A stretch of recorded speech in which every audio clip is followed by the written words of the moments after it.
ഞാൻ ഷസ്ന. വാർത്തകൾ വിശദമായി.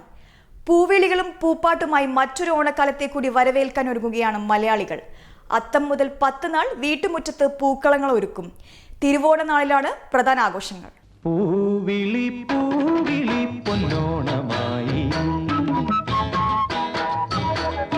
നീ വരൂ പൊന്നോണ. കർക്കിടകത്തിലെ ദുരിതങ്ങളെല്ലാം അകന്ന് പൊന്നിൻ ചിങ്ങമാസം വന്നണഞ്ഞപ്പോൾ തന്നെ നാടെങ്ങുമുള്ള മലയാളികൾ തിരുവോണത്തെ വരവേൽക്കാനുള്ള ഒരുക്കങ്ങൾ തുടങ്ങിയിരുന്നു. ഗൃഹാതുരസ്മരണകളുടെ വർണ്ണക്കാഴ്ചകൾ ഒരുക്കുന്ന ആഘോഷം കൂടിയാണ് മലയാളികൾക്ക് ഓണം. അത്തം മുതൽ 10 നാൾ വീട്ടുമുറ്റത്ത് പൂക്കളങ്ങൾ ഒരുക്കും. കുട്ടികൾ പുലർച്ചെ എഴുന്നേറ്റ് പൂവട്ടിയുമായി പൂക്കൾ തേടിപ്പോകും. പാടത്തും വരമ്പത്തും ഇടവഴികളിലും തൊടിയിലുമെല്ലാം അലഞ്ഞ് പൂവട്ടി നിറയെ പൂക്കൾ ശേഖരിക്കും. പറമ്പില് ഉണ്ടാവുന്ന പൂക്കൾ തെച്ചി, തുമ്പ, മുക്കുറ്റി, ചെമ്പരത്തി, അങ്ങനെയുള്ള പൂക്കൾ. പുലർച്ചെ നീച്ചിട്ട് ഈ പറമ്പെന്ന് ഇതൊക്കെ പറിച്ചിട്ട് പൂക്കൂടും. പൂവട്ടി നിറയെ പൂക്കൾ ശേഖരിക്കും.